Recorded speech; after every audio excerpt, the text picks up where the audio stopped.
Greetings, everyone. Welcome to Discussing Tabletop. After a week break, if you haven't checked out any of my other shows, which there hasn't been a lot of this week, I went on vacation. It was nice. It was wonderful. I shared some pictures on Discord and stuff that were very nice. But was it nicely wonderful? Sure. Nicely wonderful. We'll go for that. But I'm back, and therefore we are having more Discussing Tabletop. If you're new to the show, well, it's exactly what it sounds like. We talk about the tabletop news of the week. This is the show for, of course, October 3rd. It's 162 we're on now. We've been doing this for 1 billion years. Back it hard, hey! Mm-hmm. We have an interesting topic of docket of topics also to talk about. Of course, we're going to start with a little Magic the Gathering, where I want to talk a little bit about the Walking Dead debacle, as I call it. With Magic and Walking Dead kind of meeting in a debacle form. On the side note of that, there was something that I ran into just a little bit before the show that I'm going to kind of addendum on that one of the sudden errata to standard, because that's a thing that's now going to be happening in 1 day, 9 hours and 16 minutes. Mm-hmm. Because they have a countdown. Mm-hmm. Then there's a little bit of Sage Advice Compendium got updated. We've talked about it before, but I want to kind of hit on it again. Renegade Studios is continuing a partnership with Hasbro for G.I. Joe, Transformer, and My Little Pony type products, but it also means I feel like maybe they're selling their soul to Hasbro. You never know. Cmon Games is going to have some graphic novels based on the Android series, which is basically like Shadowrun, except called... That's the one, right? That we've played. Twilight Imperium and Android. Yeah, like the Android one, isn't that the mega corporation one, which we're like... Yeah, it's cyberpunkish. It feels oftentimes very Shadowrun without being Shadowrun. Yeah, sans the magic. Yeah, because they had the net running and everything. Yeah. Then we'll talk a little bit about the Thing game, which is still up on Kickstarter, getting a retail edition distributor before the Kickstarter is over. That's an interesting one. And finally, there is a Last of Us tabletop game coming at some point soon. It's in development. Let's talk about a secret layer, because I mentioned this previously in a previous episode. We mentioned, oh god, my chair is broken. Don't mind that. That clinking sound is the chair's back not staying in position anymore, and I got to get a new one officially now. What are we going to do with you? I don't know. Nothing good. So I talked about Secret Lair Walking Dead, and we didn't really hit on a lot about what it meant. I think the idea that it is more of an adult product for a game that can be done to children was, I think, bad enough. And we talked about, if it was a similar reskin to, let's say, like the Godzilla ones, which the Godzilla one, they effectively were creatures from Ikoria with Godzilla skins, which is fine. I mean, it's like it's the exact same creature, just with a fancy skin on it. And I've never cared about special art cards or promo cards. Those are fine. They have a desire for people. You're like your shiny magic bling. This, on the other hand, I'll put the Magic spoilers, because they have I found their link to the pictures of the cards that a bunch of them they're showing off there. Daryl, Glenn, Michonne, Negan, and 2 what they call Walker tokens, which, I'm pretty sure most tokens define on what type of creature they are. In this case, they don't. They just assume that if you have the tokens, you will know that they are zombies. It's not a great, descriptive thing. Because... But where's Carl? I know. It's that thing of, First off, I gotta complain, just on a general mechanics standpoint, most of the time they define what a token is when they say token. And it's it's a 1/1 token. In this case, they just say they're just walker tokens. They don't even say they're zombies. Yeah, they do. Token creature zombie. On the token, but not on the cards. I'm saying on the cards when they define creating tokens or dealing up with tokens. Okay. Yeah, they skip out on that. And the fact is, okay, these cards here are unique. They're not reskins. They're their own things. They are also technically legal in Commander and the two legacies, Vintage and Legacy, or the two like really old editions, Vintage and Legacy. So that is 3 formats that these cards, which will only ever be printed now, are legal in. Yeah, They are from the the 4th to the 12th. And it's not available in every country because Latin America doesn't get it. And it's first come, first serve kind of thing, a little bit. It is an incredibly short window, only exists there, and like, See, did they say how much they're going for? The secret layers? No, you'd have to check their site, I think. They might have said how much they're going for, but I don't know. The secret layers are never cheap. They're like $30 at least, usually. $50. Jesus Christ. Yes. That's the problem. Like, there's a reserved list, which, you know, I'm gonna go a little bit into Magic side thing here because, you know, I watch a couple Magic Gathering YouTubers like the professor at Twilight Academy, and he was talking about the reserve list. And this is an entirely different topic, but it comes to mind and it brings up this here. The reserve list is a list of cards that Magic says we won't reprint. Technically speaking, they can reprint any of them. It's just something that they like try to make people feel happy about certain things when they had problems with reprinting too much stuff back in the early days. That's the only reason they came up with it. But things like, you know, the like Black Lotus, the anti-cards, I'm fine with them having a list of like, we're not going to reprint the anti-cards. These are automatically on their own reserve lists. You know, because they can't be reprinted. Because it's a one-time deal with AMC. And, you know, and they didn't even go for, like, actual comic book look. They went for actual people look, too. Yeah. Like, it's like, Magic has a lot of crazy shit in it, but a lot of times, anything that breaks the illusion is kind of, like, off on its own. It's either, like, the gray-bordered silly stuff, or it's just fancy reskins of things that actually exist, you know? And they don't break the illusion of their world. This is like, oh hey, like, normal Earth and, like, the Walking Dead Earth kind of exist. A version of normal Earth exists in Magic the Gathering universe. Is that what we're saying now? Right. With these 4 cards? I'm looking at their Twitter. They also released the Rick one, too. It's a horrible slippery slope. You know, and they took a step over the line, I think. If they had made them gray border or, like, you know, fancy reskins, I think I would have been so much happier. But I'm unhappy about this, I have to say. Like, as a person that likes the game, you know, as a collector, this is just stuff that's not interesting to me at all. Like, the Walking Dead sold ship on me years ago now at this point in time. You know? I watched up to last year. Still, it's lost a lot of steam.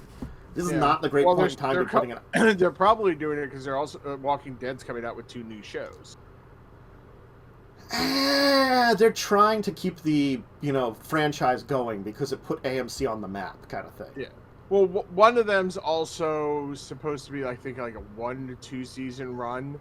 That's pretty much going to explain like what happened to Rick. I mean, they had an entire, like, other one. What was it, like, Fear the Walking Dead? It was awful. That's still going. That's still going? It was kind of bad to begin with. How's it? Yeah, that's still... I never got into that show, so... I tried watching the first season. It was kind of bad, and then I just didn't watch it afterwards. Yeah. No, it's still going. The ones... And one of the new ones supposed to take place in the future. Look, I kind of have to put it this way. Yeah, I kind of have to put it this way. Getting a little off topic here. The entire thing about this franchise is that too many main characters die. It's much better in a comic or like a book medium for that to happen, but I feel like in a visual medium like a TV series where you have a lot of main characters over long periods of time, like a movie, it's fine because it's a movie, it's short. You expect resolution by the end. When you have constantly like recycling of main characters, it becomes a problem because you don't keep a lot of that early on, and you kind of have to get rid of those characters for how things evolve. At the same time, that can work. Look how popular. Oh my god. Were you going to reference Game of Thrones? Game of Thrones was, yeah. Most of the main characters didn't die. If you look at the amount of main characters they had, the vast majority of them didn't die. They had a few that died, and a lot of side characters they introduced. The Walking Dead kills off a lot of main characters. It's a very different beast. Normally at least one per season. And I find that annoying. And that's one of the reasons I stopped. I'm like, I'm tired of like, you can't get invested in people. And I mean, it makes sense in that kind of world. But it didn't bother me overall until Glenn's death. Mm-hmm. And it was more that Glenn, it was more how they did it. It wasn't a walker. It wasn't, some big thing. It was just an arbitrary, hey, I'm going to just beat you to death to teach everyone else a lesson. And it was just like over the top done and having his eye pop out. And it was just like, it seemed like almost disgracing the character. They don't care is the thing. It's all about the shock and the apparent ratings of it. And I think they've gone too far over the long period of time. And it just, but that kind of harkens back to the fact that, like, I think it's a series that they're trying to milk a lot out of. And it's not going to do as well. Like, I'm sorry. Cool, they're making new seasons. I don't give a flying rat's butt. If I lost ship on the old series, why would a new series attract me? I mean, there's still enough of a following, I think, and that's why. Still, like, tapping into the Magic the Gathering community is not a great community for it. I mean, I'm sorry, like, yes, you plan these things in advance, but even a year in advance. A year ago, you should have seen that this was not a great ship to be getting on, but Hasbro still got on board with it, created this secret layer, and is now, like, causing, like, annoyance in amongst their community. They just don't care about a lot of their entire, like, the actual game. They just want the money. They care about money. Yeah, it's kind of what it is. Because it's hard to say, like, in these deals, it is really hard to say who got the money out of it. That's the question I have. Would it have been AMC getting the money? Or was it... I'm betting it's Hasbro, because AMC's probably trying to use it as a promotion for their show. A limited time one print run that is allowing Hasbro to do it, because Hasbro could have done a lot of different things. They've got a lot of different properties, and I think I was saying to you before the show started, they've done some other weird Magic cards, but they've always been gray bordered. Like for one of the Comic-Cons, I said they did Transformers and My Little Pony. My Little Ponies, yeah. Which again, they're gray bordered. I'm fine. I'm like, they're Hasbro property, and I'm like, cool. Yeah, they're gray bordered. adding these in as you can play them legal, in legal tournaments and stuff. Yeah, and I'm sorry, Commander is the big format, And and the thing is, if they were reskins, I wouldn't care. But to make them specific limited time cards that people can use seems a little crappy. I wouldn't be surprised if there's an errata down the line that goes, nope, these aren't legal anymore.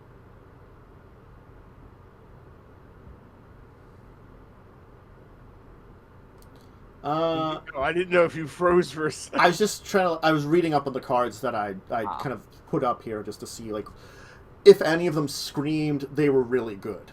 Oh, Rick's one was really good. If you have more, more can you link that Twitter thing? Because let's see. I gotta find where I had it. Give me a second, because I think I closed out the page.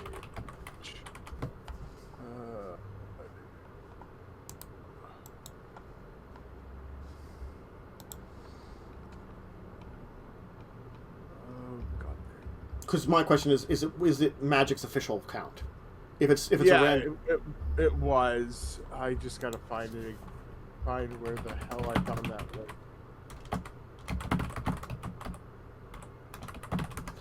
Well, I'll go to their Twitter account at Wizards and see what they've got there. Oh, here we go. I think it was. Learn more. There it is. Here, I got it. Copy. Paste. It's in chat now. It's the second post down. Rick Steadfast Leader. He's a 3/4 legendary human soldier. As Rick enters the battlefield, choose 2 abilities from among First Strike, Vigilance, and Lifelink. Humans you control each have those chosen abilities. As long as you control 4 or more humans you control get +2/+2. So if you have 4 humans out, they would all get +2/+2 and 2 out of the 3 options. Yeah, this is the secret Lair account. It's verified. Yeah, that's a pretty powerful card. Well, and it's only 4 mana. I mean, like, as compared to the others, it's kind of the best of them. I hate to say it's like, you know. Yeah. But, I mean, it is Rick. It's supposed to be that he's the leader, so... if you're making a human commander deck, or even a human legacy deck, or like legacy format deck, you could probably include him, and that's the sad thing about it. That's the thing I'm kind of like upset about, is that they're doing that. That's like, that I could be in a deck, and it could become a staple of those types of decks, and that's kind of like... Yeah, and that's a powerful damn card. And again, like, unless they do, like, a reskin of another card that is effectively the same thing, you're effectively making it that whoever does this here has an advantage if it becomes a staple in one of these decks.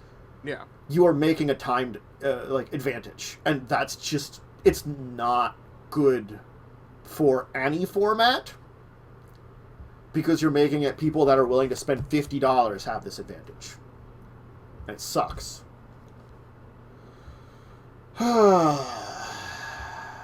Yeah. That's that. When I saw that one, I'm like, ooh, that's kind of powerful. You know, and we haven't even seen the full listing yet. No. We might not till tomorrow. Yeah. The entire secret Lair idea has always been kind of like... And apparently this is a thing that, like, I did see on Twitter, too. Originally, when they said secret Lair, they said these were only going to be reprints and reskins. Mm-hmm. They said they weren't going to do original cards. That just went out the window. They changed that. They lied when they announced that this, like, premium product is going to exist. So, yeah, no. But yeah, like, also, like, there was... I think the other thing was they have the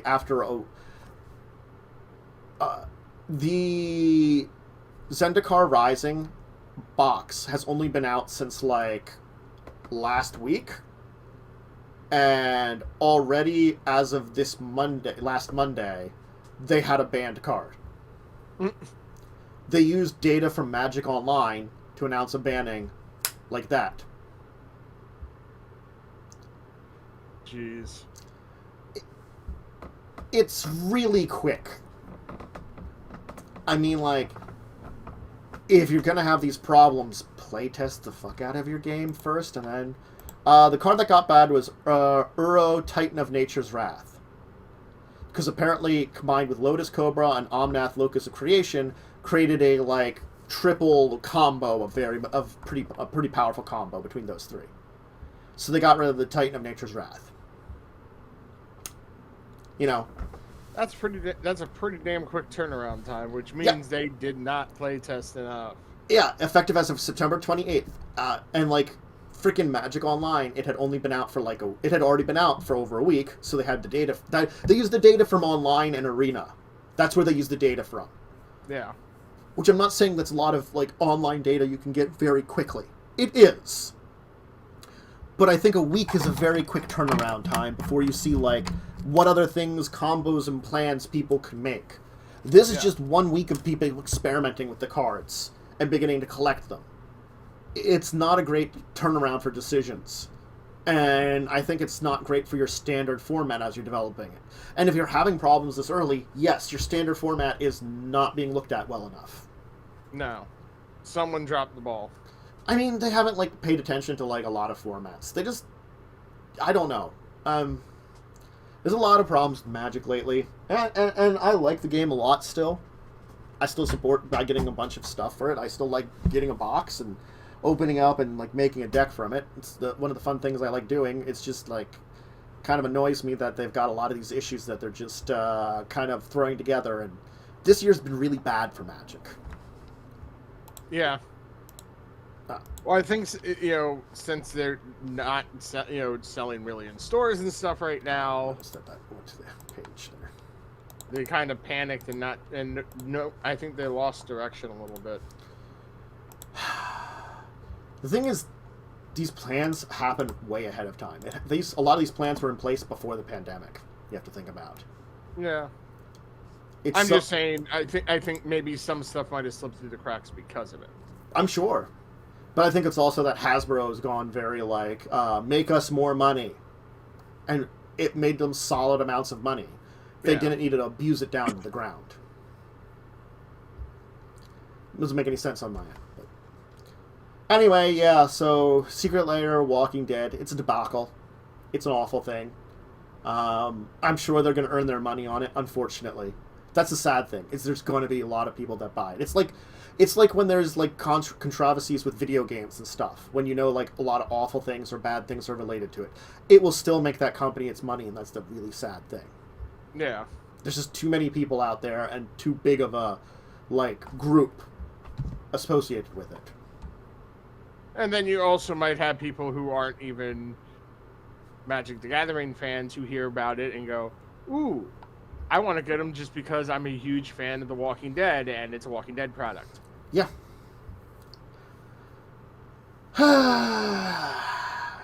Let's move on. I'd like to talk about something else that Wizards is doing that's probably less annoying. Sage of Ice Compendium got updated. Yes. I mean, it's not a huge thing. They do updates all the time, but I think this current update, I would have to see where they say it. Each of the books tells you like what year they've been updated last. And like the Player's Handbook has a 2020 update.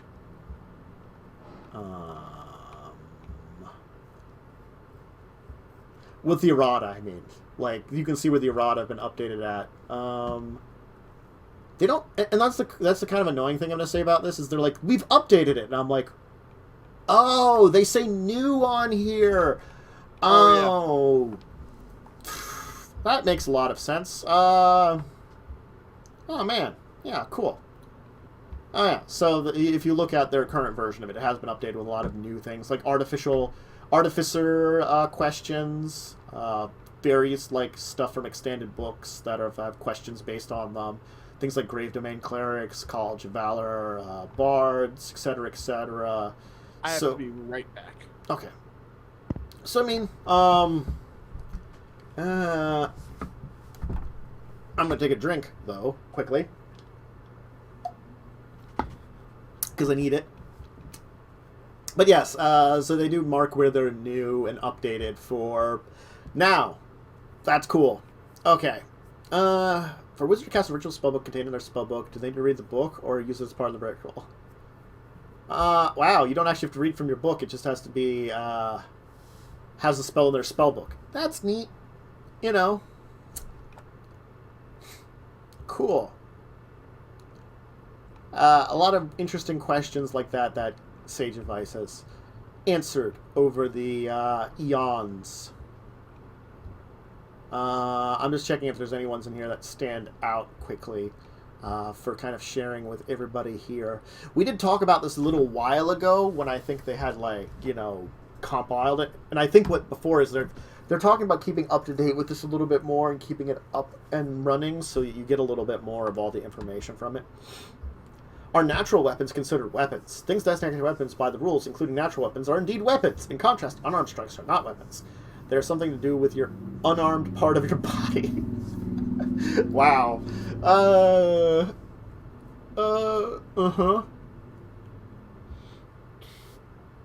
Well, interesting.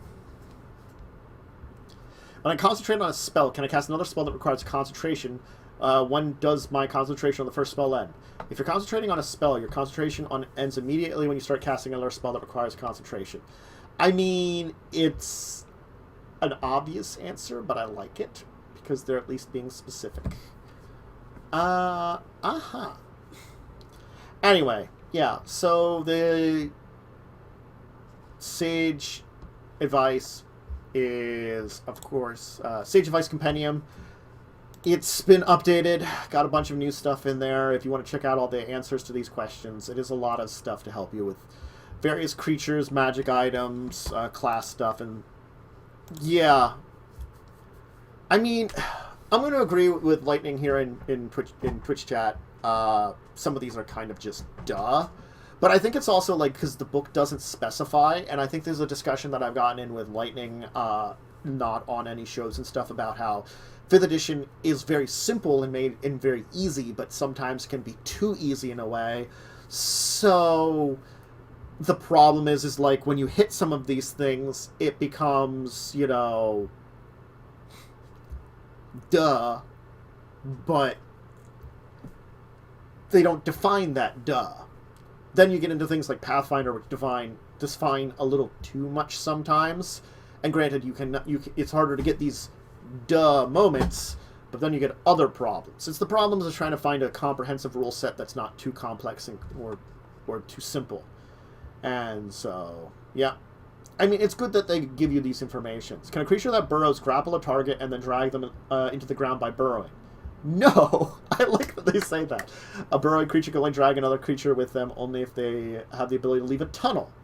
Purple worm has a tunneler trick, so it can drag, grapple, complete a tunnel it creates by burrowing. Earth Elemental can't, because it doesn't leave a tunnel. That's neat. Uh-huh. Okay. Can a Hydra use reactive heads to make multiple attacks of opportunity against one creature on the same turn time when it provokes? Yes, for that reason, we recommend taking the disengage action when you're going to move away from a Hydra. Wow. I mean, like, there's some here that I'm missing. Can a werewolf be a vampire? And the answer was yes, according to... my names escape me so much today. The Curse of Strahd. Why do names elude me so often? Wait. I will figure it out here in a minute.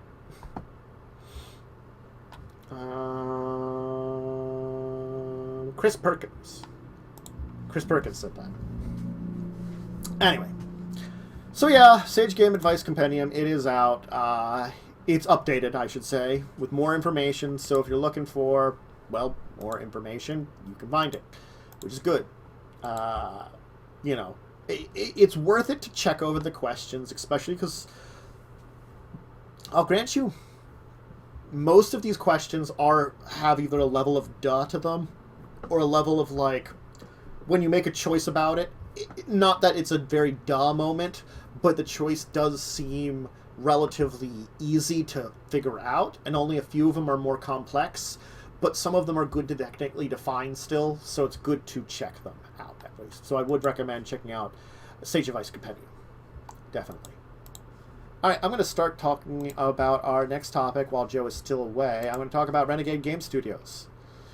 So, Renegade Game Studios is having kind of multiple categories and properties connected with Hasbro. Now, Hasbro does own Wizards of the Coast. Does this mean that Renegade is transitioning into being owned by Hasbro too? I don't know. They've expanded partnerships with G.I. Joe, Transformers, and My Little Pony brands. Renegade also already does My Little Power Rangers line of family games. They're having new role-playing deck-building games. Now, they already have a My Little Pony role-playing game out there that's officially branded. I think that's Tales of Equestria. But G.I. Joe and Transformers don't. Would they be great role-playing games? I don't know. Deck-building games? Maybe for any of them? They're going to begin putting out products in 2021 they're planning for. And again, like, they have had their Power Rangers stuff since 2018. They've been doing it for a while. Okay, and they are announcing a compatible with 5th edition Power Rangers role-playing game. Wow. If I wanted to do Power Rangers, I'd just do a Sentai team and best them. I'm just going to say that, because it's so much more open-ended than a specifically like Power Rangers one. Oh, Jesus. They're going to be launching new websites to go with each of those brands. They're going to organize play, achievements, and in-store and home events. Wow. They're really pushing these products. I mean, they're really, because, like Power Rangers apparently has free monthly scenarios and Morphin Monday's Twitch programs, I guess on the Renegade's Twitch channel. Jesus. And they're going to be doing that kind of stuff with G.I. Joe, Transformers, and My Little Pony. It is worse than I thought. The more I delve deep into it, it kind of just feels... Ugh. I mean, Hasbro owns, like, everything. A lot of board game stuff. And a lot of interesting properties. I'm just... I don't know.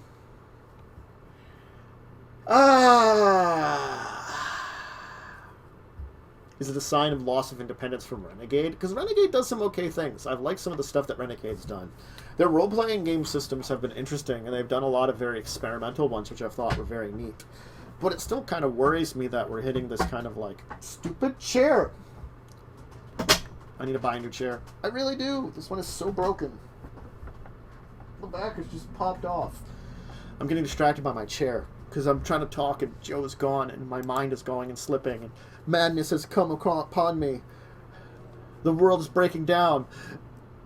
Okay, I was going to panic there for a second, but I decided not to. I would kind of like a Joe's opinion on this, like Transformers, My Little Pony, G.I. Joe debacle of... It might be a madness of the land. Stupid chair! I had it working I kind of got it stuck the other day, but now it's apparently super broken. So now even time when I try to get it like stuck in the position I had it before, if I lean back on it at all, it tries to break. So sadness. Anyway, enough of chair. I was talking about Hasbro. So yes, yeah. Second quarter 2021 is going to be like when some of the things like they have the role-playing game for Power Rangers, apparently a deck-building game for Power Rangers, that they actually had...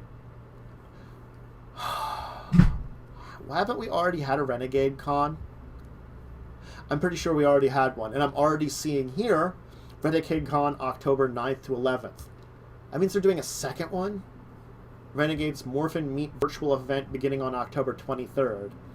And then apparently the role-playing game and the deck-building game will be available on store shelves on second quarter 2021.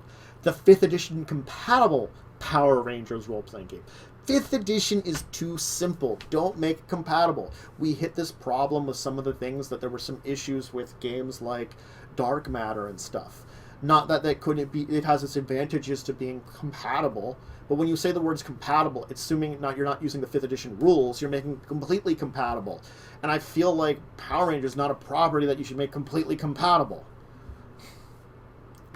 Grumble, grumble, grumble. I think this is one of those things that we should keep an eye out on what's coming on down the pipeline because of this deal and what's going on the backstory of this. I don't think it's necessarily good because there are a couple of big name, like almost de facto monopolies within the tabletop industry. Hasbro being one of them, and of course the other being Asmodee. Both of them have eaten up a lot of companies. Like Asmodee has Days of Wonder, Fantasy Flight. Well, Plaid Hat Studios just got free of them by basically buying back their studio, but they lost a bunch of their product lines because they had kind of sold themselves to it. So they have to make all new product lines, and it's like one of those advantages is okay, cool, you got to break free. You lost everything you made because guess what? Someone else owns the rights to them now. Nah, but that's Asmodee and that's freaking Hasbro, and they are just beasts. Are they the Disney and other similar things of the tabletop industry? A little bit of it. Anyway, I'd like to keep going on about this one, but we're still missing... without Joe here, I'm just going to have to move on and see if he has anything to say about it when he gets back. Because he's been gone for a while now. I hope everything is okay with him popping off like this. Did he leave a message in Discord? No. Definitely unusual. Well, hopefully it's not too much of an emergency. So Cmon Games, who is a subsidiary of Asmodee, because they are, they're going to be publishing back graphic novels based on Twilight Imperium and the Android series.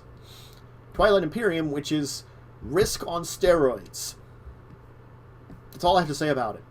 It's space Risk on steroids. You thought there was grand strategy board games? Twilight Imperium is the grand strategy board game. It is insane. I don't know much about the world it establishes with the one game it is. If it has a lot of, like,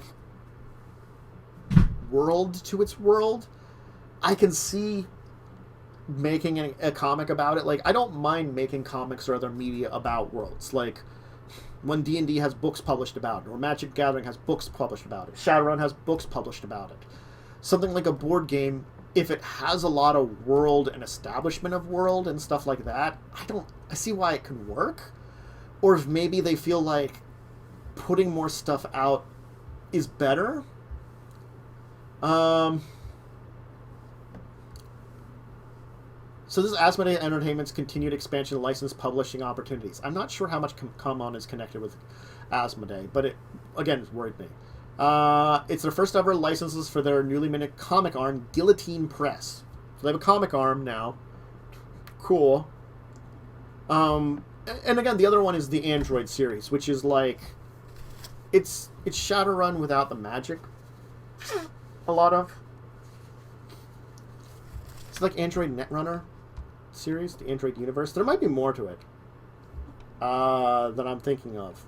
But I thought that was also like all the Netrunner stuff was the Android series.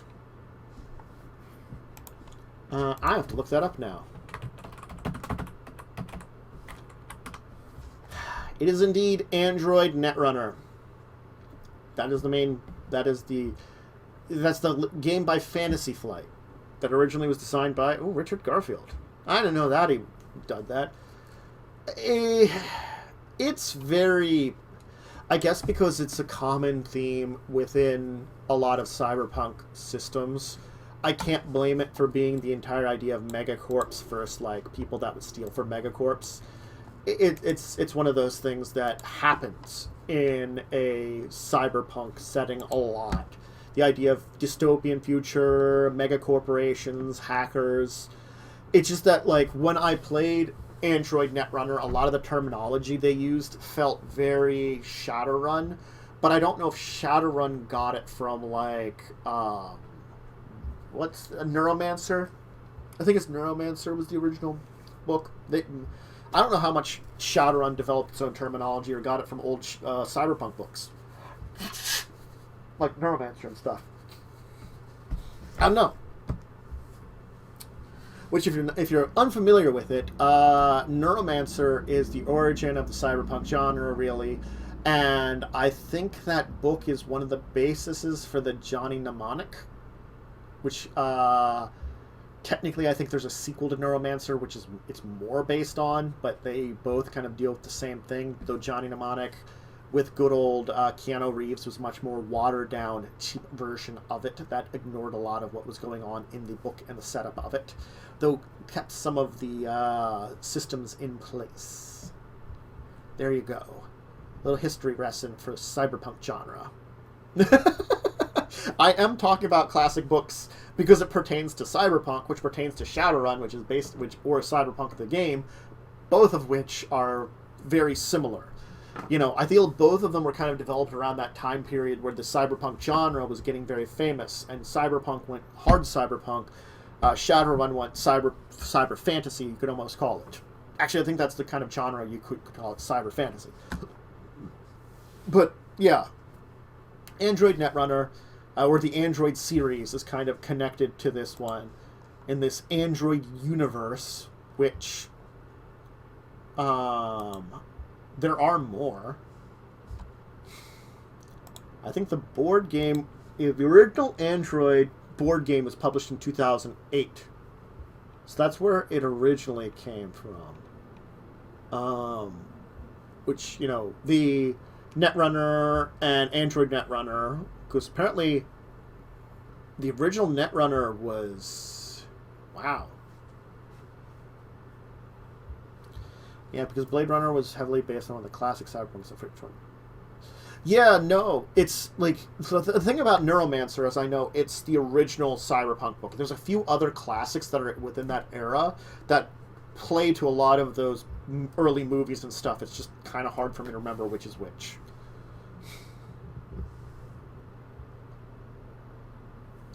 Okay, yeah, so like Netrunner was originally a game by Wizards of the Coast back in '96, and it was redone into Android Netrunner because it was part of a collectible card game originally, became a limited card game as it evolved.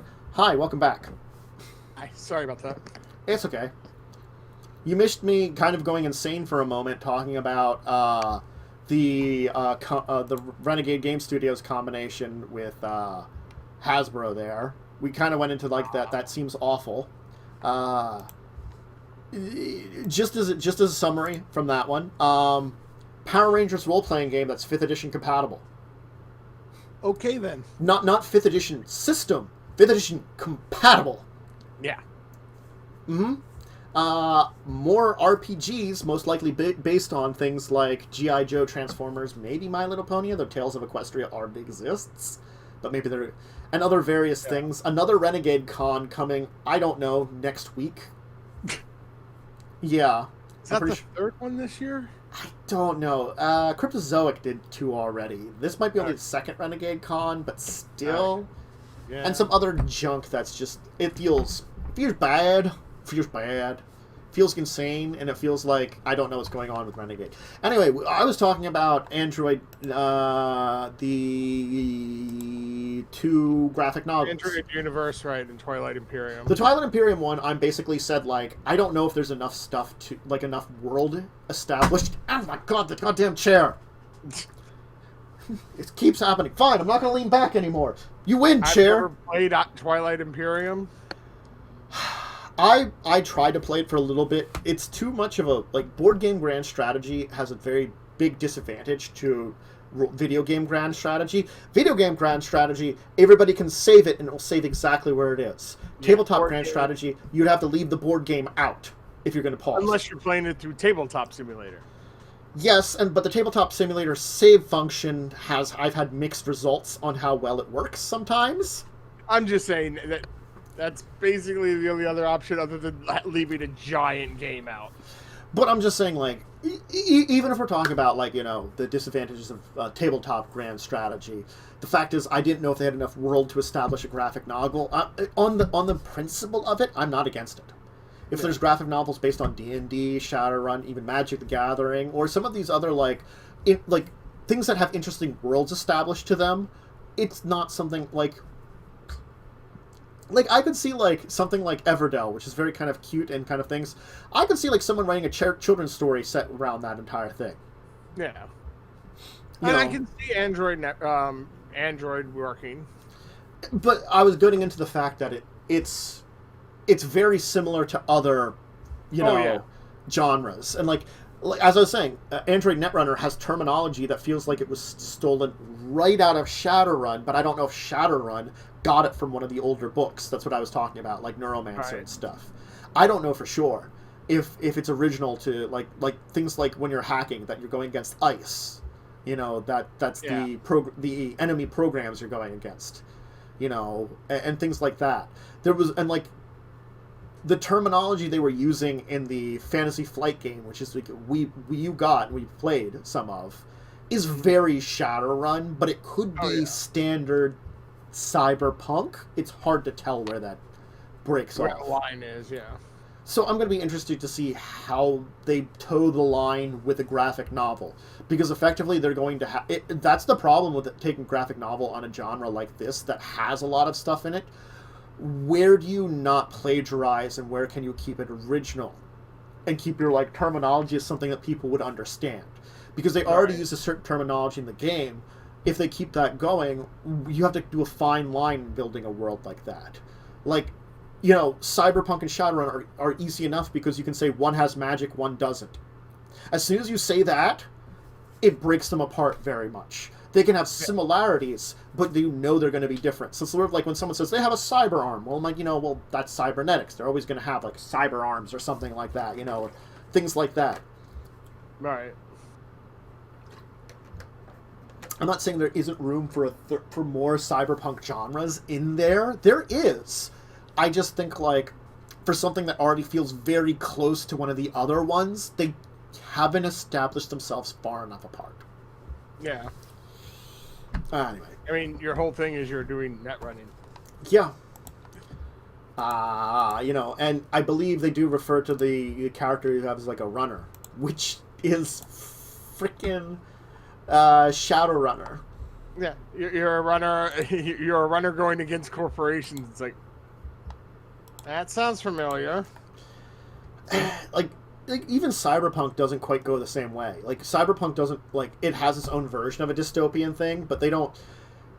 I feel like in that one they go their own direction on how your characters kind of go about things. You know, you don't feel as like in Shadowrunner where you're a shadow runner. That's the point of it. That's why the game is that name.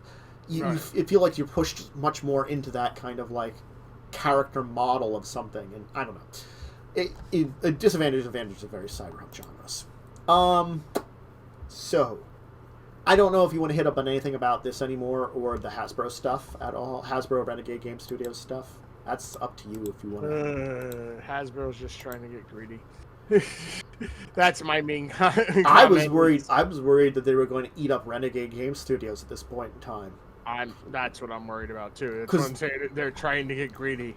The deal with the Cmon Games Studios is doing the books there. That's a deal with Asmodee. I just worry that these two companies are becoming like, you know, your Fox and Disney. Yeah. You know, they're going to be owning a lot of the properties. Or like, you know. And it's hard to know what subsidiaries already are there. I don't even know if Cmon is actually a subsidiary of Asmodee or not. It's hard to tell. Yeah. Because it's a complex mess. I know, like, Fantasy Flight is, and I knew that Days of Wonder is. You know, and I knew Plaid Hat was until they broke away, which we talked about earlier this year. Yeah. You know, these are like, and like Hasbro is just like, it's Hasbro. You know, Hasbro owns so much. It's kind of hard to tell who's got who in this kind of control game of like the monopoly parts of the tabletop industry.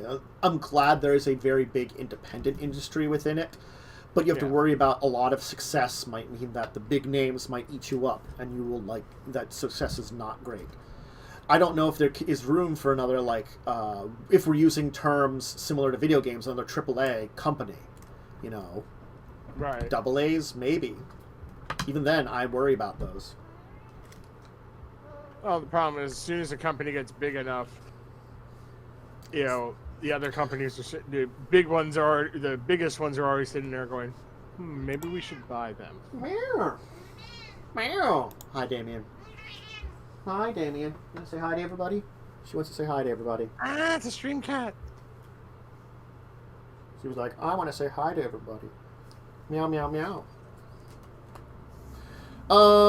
Anyway, let's talk about the thing. The thing.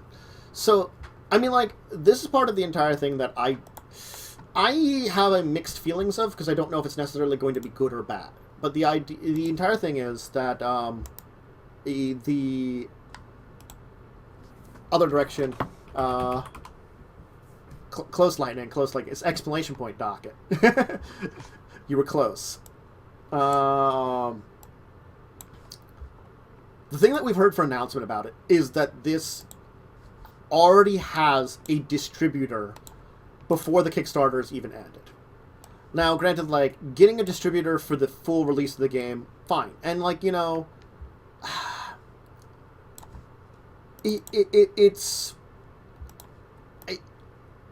Are they trying to use this to hype up the game a little bit more for the Kickstarter? If not, then I feel like maybe they should have just saved this announcement for afterwards. That's kind of my feeling about the entire thing. It's like, wait until after the Kickstarter's done to announce that, hey, we also have managed to, through the course of this, secure a distributor. Because I think it could be, one, trying to hype it up, but also, two, think about it this way. It's probably also reassuring people who are kickstarting it that, that's true. Hey, you know, this is going to go through. We already have a distribution set up now. Yeah. You know, because that's sometimes something that you worry about, and also that probably will mean people will get the game quicker. Yeah. So, like, if we look at the Kickstarter, it's got 10 days to go. It's already, like, gotten 6 times the amount of money they wanted. They were looking for $50,000. They were over 300 at this point in time. Yeah. It is officially of the... Because we did Who Goes There, which is based on the original book that the movie was done by. This is based on the actual, like, John Carpenter's 1982 version of the Thing, which is, I think, the best version of all the Thing movies out there. The 2000s one wasn't bad. And the 1950s is okay for 1950s, you know? You only had so much to work with back in those days, so I can't complain too much. Alright, I'm getting you off my lap. Live with it. You're like, I wanted to be there then. I settled down. But, you know, it's supposed to be from 1 to 8 players. It's based on John Carpenter's, movie.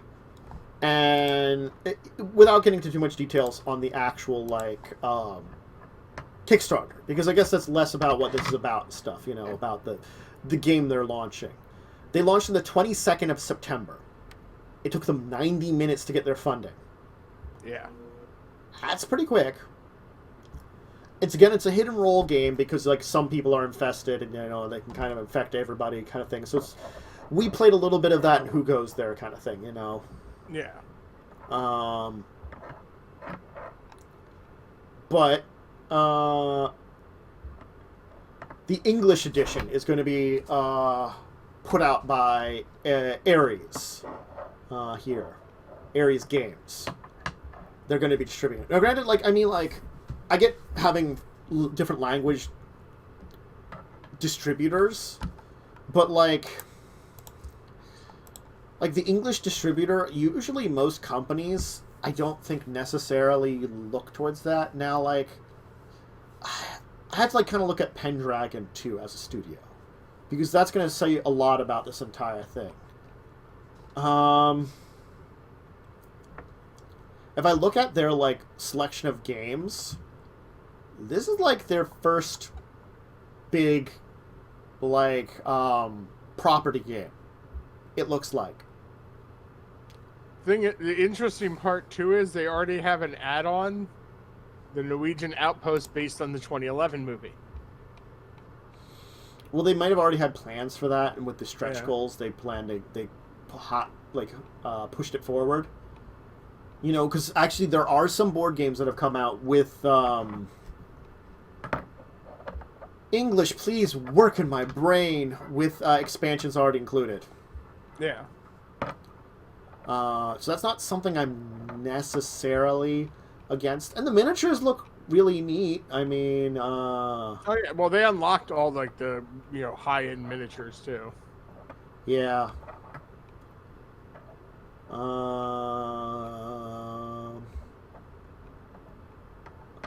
And they got all the monster miniatures, which are really cool, too. I mean, like... The only thing that... there's only 2 things that haven't been unlocked, which is new weapons and plastic SOS helicopter. Because they are on the pound, and how much is it in pounds? Let me check here. They've reached 258... euros. It's euros. I was going to say, that's not the pound symbol. I'm sorry. It took me a minute there. 258,000 euros. So they're really close to the new weapons. And God, with 10 days to go and how far they've gone, I'm pretty sure they'll probably get the helicopter as well. Yeah. Mm-hmm.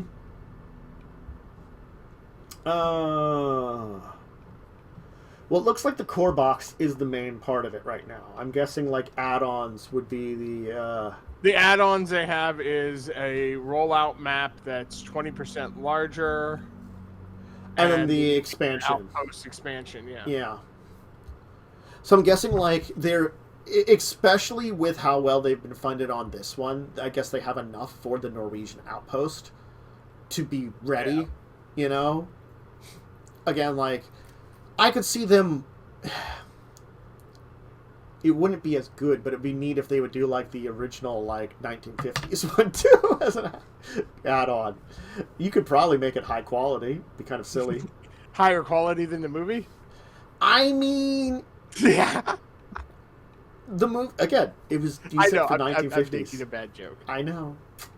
You're accurate, though. And so I'm trying to defend it, and it's like... 1950s. Oh, you can try it on Tabletop Simulator. That's very nice. I give them on that much, that trying it on Tabletop Simulator. Because definitely there's games that I've played on Tabletop Simulator that I'd want to get at some point in time. But it's hard to buy games nowadays because the world is on fire. And some people just want to let it burn. It's an interesting thing for a very, like, prominent Kickstarter that's kind of thrown out here. That's the best I have to say about it. You know, it's interesting that there's a very big, like, this Kickstarter that's done very well for itself. It's very, very big name, kind of put itself out there. It's definitely a very neat game. I'm a fan of the movie. Like a good miniatures game. Don't know if I would spend $93 on it. Right. Because it's a core box, miniature set, and unlocked stretch goals. I mean, cool. But I guess you don't need the miniatures as one of those things. Oh.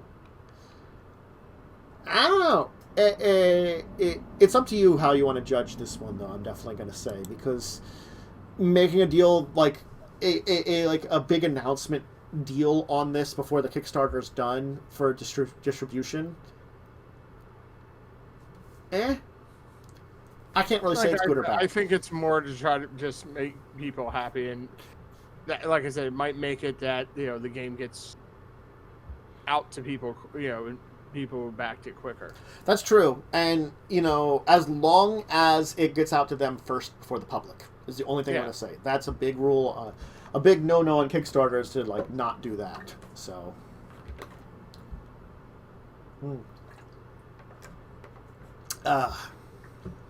Anyway. So the thing is up on Kickstarter. I mean, if you're a fan of it, I actually think that's a neat one to check out. So I'll link that in chat then. That might be our Kickstarter for the week. It's been 2 weeks unless, you know. No, I didn't have anything. Yeah, so that might be also our Kickstarter of the week, because it was, you know, side to that. Hey, we got one last topic, though, that we want to hit up here before we get into our finality of everything, and that's what we're talking about. The Last of Us is coming to board games. Neat. It's an interesting property. Like, it's a very interesting version of an apocalyptic world. I'm not going to deny that about it ever. I've had my negative opinions about the sequel game, just because, like, having watched through some of it and then deciding to spoil the rest of it because I felt like that I did not like the direction the story was going, and it turns out I was right. I did not like the direction the story was going. Granted, like, you know, there's a lot of...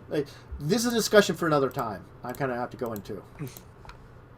The main characters are awful. If a main character that's very awful dies, you shouldn't feel bad. But I interpret a lot of what happened as a little bit of a redemption arc, and kind of the decision that I probably would have run. I could see someone making, where, you know, you choose one person out of instead of many, because you care for that person. Is that a bad thing? Probably. Are you a bad person because of a lot of stuff you do when you're in like a post-apocalyptic world? Oh, probably. Nobody in an apocalyptic world is good. But, you know, again. But anyway, back to that. It's an interesting world to definitely use. The entire deal of like the like fungus-infected people, similar to the zombie ants. That's kind of neat.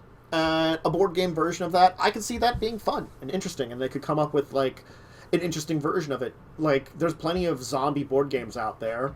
Something like this might not be a bad idea. You know? I've never played the game, so I don't have a huge amount to say on this one. Again, I ended up playing through the first one. Yeah. So it looked interesting. It's just I don't have a PS4. First was PS3. Oh, was it then? It was. Well, I could have got it, but I guess I never did. Our joint friend Blaze has it. You'd want to borrow it. Again, the first one, it does present a lot of those moments of like decisions of like, you know, violence against other people because, you know, maybe they're, you know, savage people kind of things, and like a lot of the dangers you face in the world that is an apocalyptic world, decisions you have to make, things like that. There's a lot of stuff about it, and the final decision at the end, kind of like, you know, but still, I'm curious as to how it will end up, what they're going to go for it, what kind of board game they're going to go. But Cmon has a good track record of, like, licensed board games for interesting things. So, cool. You know, once we know more, I might have us revisit it again and talk about it a little bit. Video games making their way into the board game world, I'm not something against that. Again, it's like, if you have a well enough established world and it's a neat enough world with very interesting like components to it, it's not an awful thing to have like other mediums based on it. World development can be good, and especially people like that world. It's not bad to have, you know, expanded media. Yeah. So anyway, I guess that's it for our main topics. Why do you say Windows is minimized? This is not minimized. It's maximized. You're not showing this, like, thing at all. Have you updated it yet? What's this update you speak of? Yeah. Look, this is OBS. This has nothing to do with Windows. It runs through. Wait. Bah. There you go. Enjoy. Bah. Would just slap you. It's not as easy to do anymore, though, because you're not right down the road from me. No, you're much farther away. I have an excuse to run away. And go... You're going to become Zoidberg? Someone else did that before Zoidberg, and I can't remember who the hell that was, but I remember it was... Three Stooges? I'm going to Three Stooges it away. Yeah. There you go. Anyway, regular segments. Yeah. Okay. Let's move on to our regular segments that we have each week. We haven't had any reviews of any games in a long time. We'll have a deeper discussion eventually. The Thing was our Kickstarter Corner for this week. It's a really cool looking project. At least it's very well funded. A neat miniatures game based on a pretty cool movie. Recommend that. Our week in tabletop. Well, we had some tabletop, sort of. Well, what do you mean, sort of? We had one game at least. I had 2 games, technically. Okay, well, I had one. Yeah. We didn't have Grinding Gears. I had the Monday Pathfinder 2nd Edition game, which I have to say...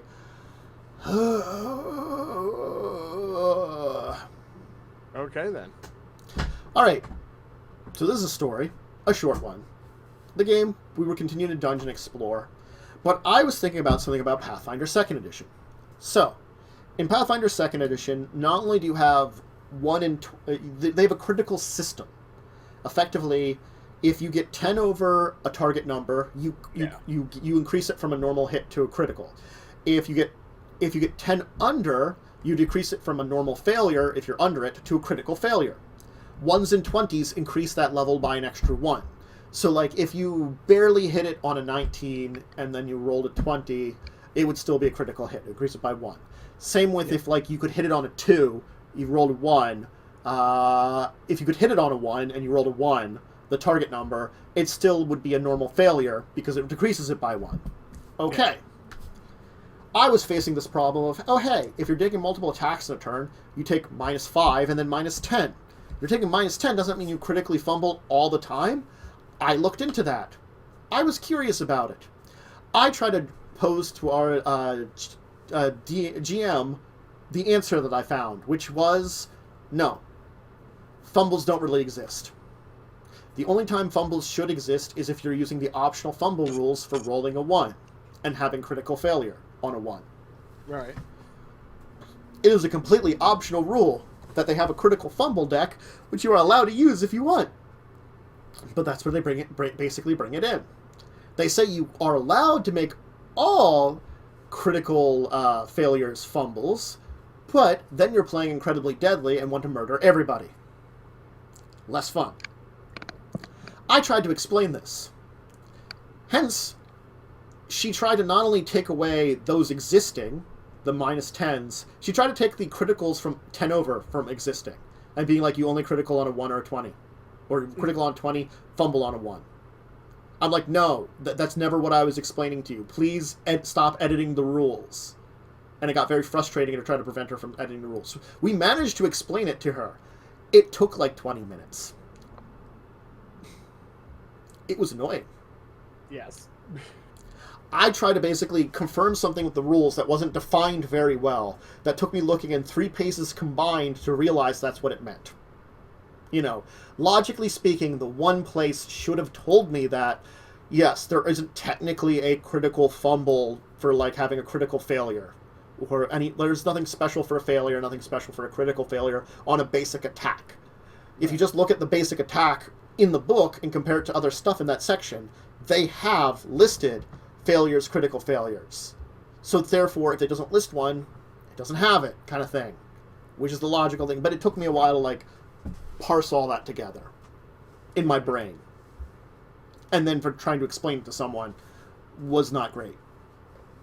Anyway, and then we had no games on Tuesday because there's been a lot of issues, which unfortunately, those of you out there that are, you know Jess, she's still got some family issues that are coming up for a couple of weeks, so she's out of the games for a few weeks, and we can hope that we can play, we'll have enough players for them, and that we can keep going.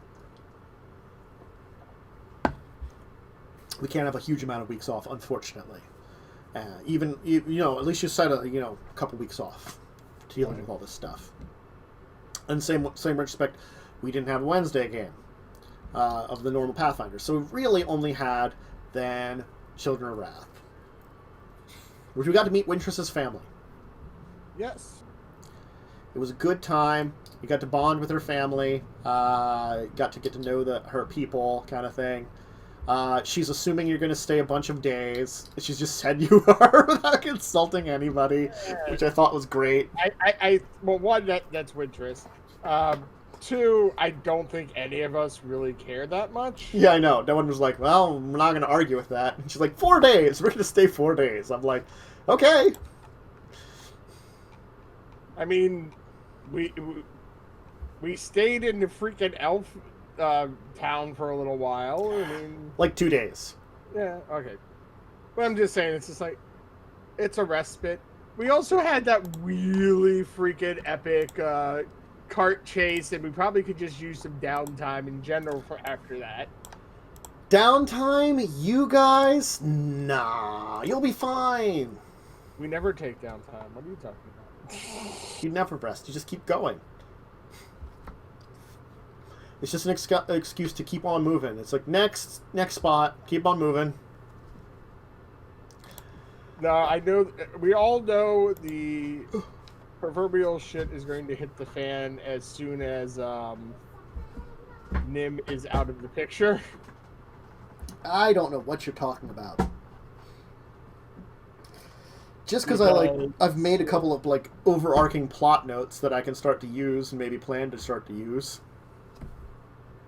Mwahahaha. We all kind of figured it's like, hey, that guy hasn't been back. Probably because we have a really powerful guy with us right now. As soon as we don't have him, he's probably going to start menacing us. Mm-hmm. Like a seagull. I hate menacing seagulls. Mm-hmm. They're there. Ska! The menacing seagulls. Bad as carnivorous mountain camels. They are terrible. Those camels in the mountains, they will eat you alive. Strip the flesh from your bones. They need to. They live in mountains, and it's not a great environment for them. So they've adapted their carnivorous lifestyle in order to, keep alive. With their razor-sharp chomping fangs, they use it to also crush your bones. Fangs to crush your bones? Yeah. They got to eat everything. Get those extra minerals. You know you are truly insane, sir. Technically speaking, the mountain camels are not just carnivorous. They're referred to as carnivorous because they often hunt and will take advantage of any hunt. But they're technically omnivores, similar to bears. Or bear. I will develop the mythology of the mountain camel until you cannot argue with its existence. Don't mess with the DM. I can do this sort of stuff. It's a superpower. Fine, and I will make you endure more hours of the wizard. We already got rid of that guy. No, he's still around. I care less about the wizard, so he doesn't affect me. The characters with more conscience are the ones that are mostly affected by it. You're foolish mortals messing around with each other. Whatever. Foolish organic beings. Organic being. Semi-organic, thank you. Semi-organic. Still organic. Only partially. And you still can die. Well, theoretically, but I don't have to replace my parts with, monkey parts. Unlike a certain insane wizard. Yeah, well. But anyway, so, that was our week in tabletop. Mm-hmm.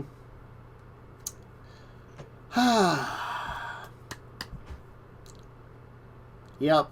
I think, we did technically sort of have a session in Pathfinder. We just finished up all the, leveling / maintenance stuff. And then chatted about things.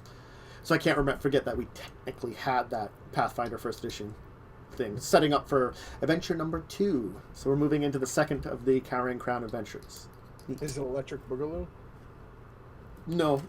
Well, I know that Lightning had his own game, but you reminded me of that, Lightning. That's what you did. You mentioned your own game, and then reminded me of that's what we actually did in Carrying Crown too. Anyway, final segment of the day. Consult the table. If you have a question out there for us, go ahead and answer us. You can throw it here in the Twitch chat in the description below when this video goes up on YouTube. At my Discord, you can either reach it in the Discord, where there's a section called Discussing Tabletop in the Discord, or you can at me or Joe directly. On Twitter, at Dracovin for myself, at JWSecret81 for Joe. There is the Discussing Tabletop at yahoo.com if you want to try to message us on Yahoo. There's a lot of ways to reach us and ask questions, whether or not it's a question that we can answer for you right then and there, or it's a question that we have to dive deeper into that we might want to bring to the show. Well, either or. Sometimes a good question needs to be shared with everybody so everybody can know the answer to it. Similar to Sage Advice from D&D. Sometimes a question just needs to be shared. Because someone needs to know the answer out there, even if it's a very simple one. I was going on because, Gaming Sage Advice has some, stupidly simple questions where you're like, Isn't that logically what it's supposed to be? But I guess it doesn't tell you in the rules. So, your logic might not be the same as common logic. My answer is 42. That's your answer to everything. Or 69. Giggity giggity. Anyway, I think that's it for the show. That was a good show. We got to talk a lot about a good target. Topics. Oh my god. Target topics. It was like I was trying to forget Chris Perkins' name earlier. I was like, the guy who wrote Strahd and The Thing, and he does the writings of the D&Ds. God. It's like, I remember things. Name's good. Me remember now. No. That's accurate. That's actually true. I don't. You, memory, gold. My memory is so bad. It's very bad. But, yeah, no. So, as usual, though, thank you, Joe, for joining me on my amazing adventures here and discussing various things in the tabletop world. Screw my chair, who is broken, and I probably have to get a new one now. You were evil chair, and I hate you. You can join both of us, hopefully tomorrow, for Grinding Gears at 7 p.m. EST. We should be good to go. And then hopefully all the games will be back next week, Tuesday at 10 a.m. for Records of Evil, Legacies of Kain at 2 p.m. in the afternoon. Unfortunately, yes, Jess will not be with us for both, but hopefully we'll be coming back to them with Sans of Jess. We'll just have Dawn / Therzy be doing crazy stuff in the background. And then, of course, Children of Wrath on Thursday, 8 p.m. Big old schedule. Hope you enjoy everything. Hope you have a good rest of your week.